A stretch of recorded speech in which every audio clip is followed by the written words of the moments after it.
Hey guys, it's Mike from the Show Outdoors. Sometime back, I made a video on my 2023 KTM 890 Adventure S, and the title of that video was, Did I Make a Mistake? The focus of that mistake was really around the suspension. I purchased the Adventure S for a couple reasons. One, primarily for the seat height. On the R version, the seat height is roughly 34 and a half inches. And for a guy that's 5'8" with a 29-inch inseam on a good day, that's a tough challenge. Think about it. If you're riding, you're out on the trails, you come to an off-camber section, and there's no ground beneath you, nothing good happens with no ground around when you go to put your foot down. So on the S version, it offers two different seat heights. So the standard seat height is 33 and a half inches, and the low seat height is 32 and a half inches, which is what I ride at. And think about it. That's a full 2 inches shorter or closer to the ground than the R version. Also, when I purchased this bike, we were doing both street riding and off-road riding. So I was coming off of a BMW K1600 and also a KTM 500 EXC.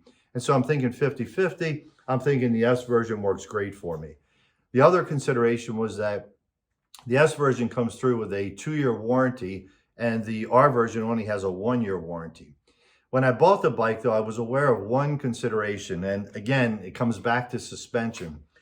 The bike was sprung for riders between 165 and 187, and I weigh 195 pounds. Plus, for day riding, I carry roughly 30 pounds of gear and tools. And I do that because we're only 2 miles from the forest roads and the trailheads. And so once you're out there, once you're in the forest, you have to be self-sustained and be able to take care of any mishaps that you might have.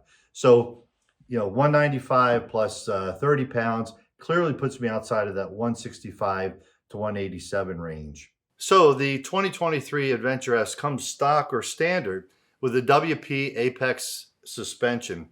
And I read somewhere a gentleman described the ride on pavement as a travel glide experience, and I would agree with that. I think this suspension is better than most premium suspensions on other brands. On the front forks, you're able to adjust both the compression and rebound, and on the shock, you're able to adjust both the preload and the rebound.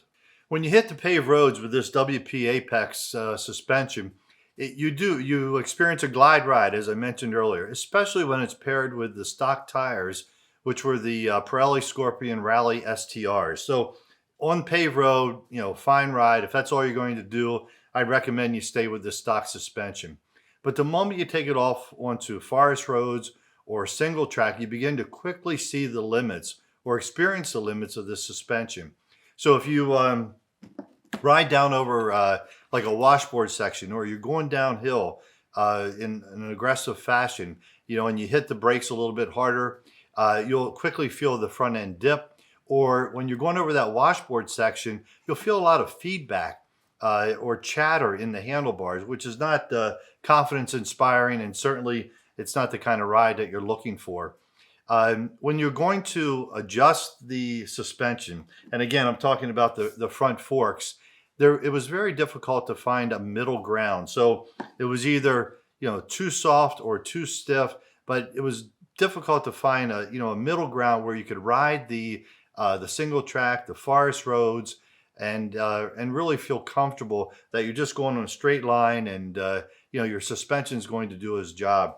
Again, you hit a big rock with this suspension, and it just kind of throws the bike rather than absorbing it and allow you to keep your line. Today we're doing a lot more off-road riding. 90% of our riding is in the dirt.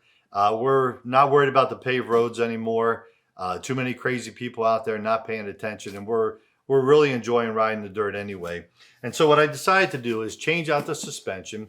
What we installed is the Norden 901 Expedition suspension. You can see this is the box to the rear shock. And what I'll do is I'll attach the entire build sheet to the video so you can look through all the pieces and components that were used.